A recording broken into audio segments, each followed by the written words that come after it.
A gente vai iniciar, então, esse quadro com a doutora Ângela Zucato. A doutora Ângela é mastologista, especialista pela Sociedade Brasileira de Mastologia, trabalha no Hospital de Clínicas de Porto Alegre. E a nossa dúvida para tirar com a doutora Ângela é: doutora Ângela, afinal, mamografia tem alguma relação com causa de câncer de mama, radiação, apertar a mama, todas essas coisas? Existe alguma base de verdade? Porque algumas pacientes, inclusive, deixam de fazer os exames de rastreamento por causa dessa informação. Boa tarde. Boa tarde. Prazer poder tirar algumas dúvidas e contribuir um pouquinho para melhorar, né, a qualidade da saúde da nossa população. Não, mamografia não causa câncer de mama, tá? Bem importante nós termos em mente que essas fake news, essas informações que são divulgadas na mídia e que hoje em dia a gente não tem muito filtro para isso, falando sobre a possibilidade da mamografia causar câncer de mama, só contribui para que as nossas pacientes procurem ainda menos pelo atendimento médico, para realizar um exame que é tão importante e que é comprovadamente o único exame que consegue ter impacto e diminuir a mortalidade de mama. Então, assim, a mamografia ainda é o melhor exame para que as pacientes façam para rastreamento de câncer de mama, para nos possibilitar um diagnóstico mais precoce e oferecer para essas pacientes a possibilidade de cura do câncer de mama, que é algo tão frequente na nossa população. Então, assim, a radiação que vem com a mamografia, que atinge o tecido mamário, ela é insignificante. Embora seja um exame desconfortável, e muitas pacientes acabam referindo um desconforto bastante importante ao comprimir a mama, e isso é fundamental para uma imagem adequada, isso não vai machucar a mama, isso não vai causar nenhum tumor na mama. E a mamografia pode sim nos trazer a possibilidade de um diagnóstico precoce e de oferecer cura para essas pacientes. Perfeito. Então, não tem nenhum embasamento deixar de fazer o seu exame se tu tá na faixa etária que é adequado, se o médico julgou necessário, por causa dessa informação.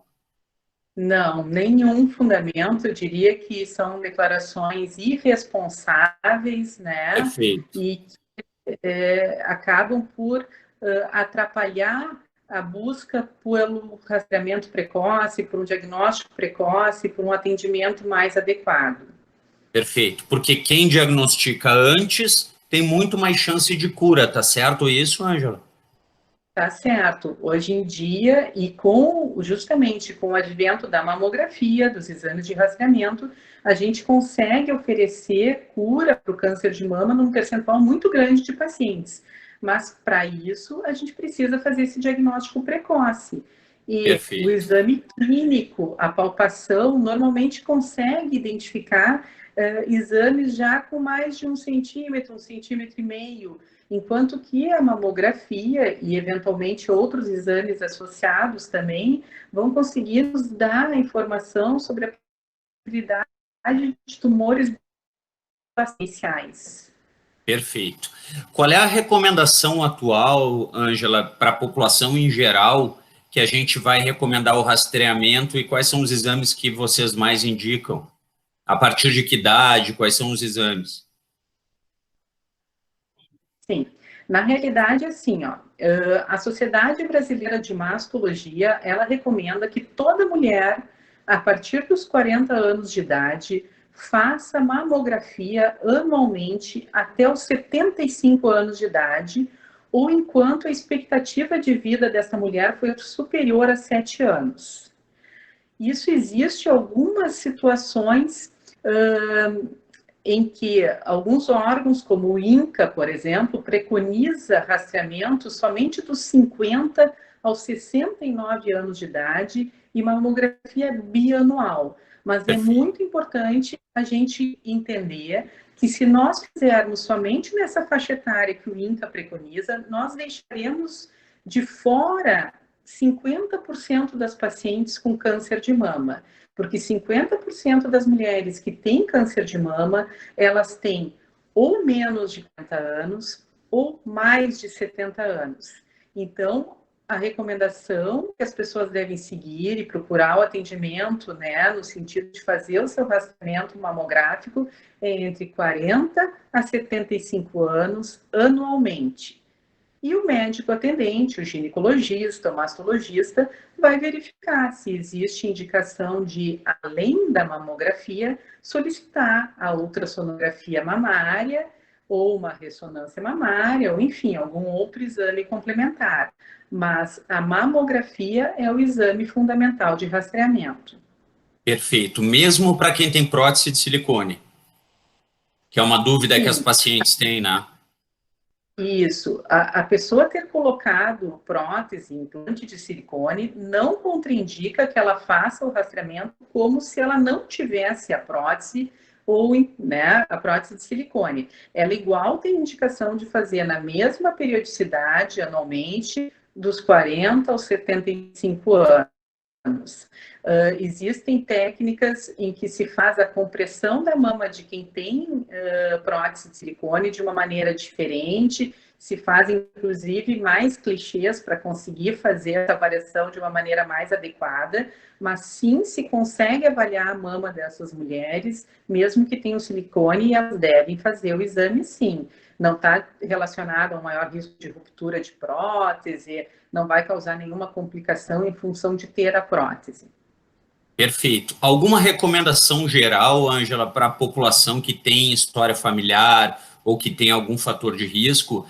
É evidente que essa população precisa, sem dúvida, uma consulta com um especialista na área, porque as histórias e os fatores de risco são muito diversos, né? Mas alguma informação geral, assim, que tu acha que é importante a população saber, para quem tem esses dados?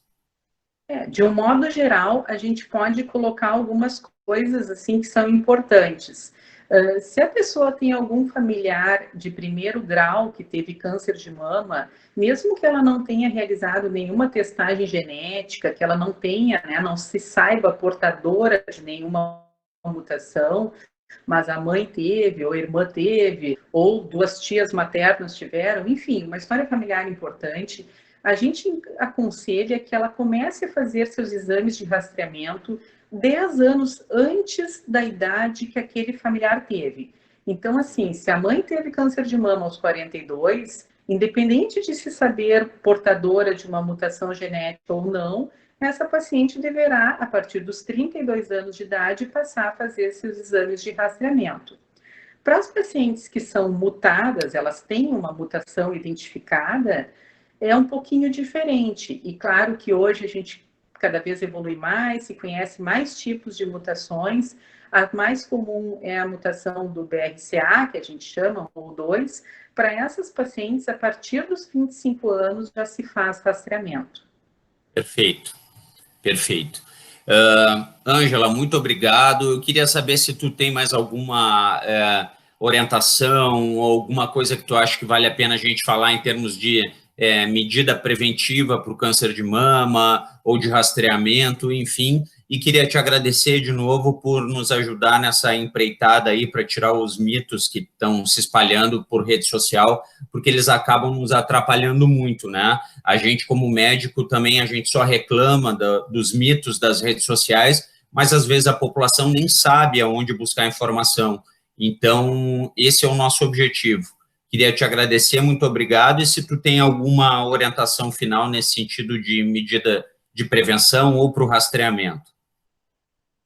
Na realidade, agradecer também, né? Acho que o nosso papel é fundamental nisso, realmente, de desfazer essas informações equivocadas, que acabam repercutindo, às vezes, mais do que as corretas, infelizmente, e colocar para as mulheres que, assim, que uma vez por ano, pelo menos, procure, de preferência, seu ginecologista, se possível, um mastologista, ou pelo menos um clínico geral, para que seja atendida, para que seja examinada, e esse clínico geral, inclusive, também pode solicitar essa mamografia anual. Não tenha medo de procurar atendimento, porque é o diagnóstico precoce que vai nos permitir curar essas pacientes do câncer.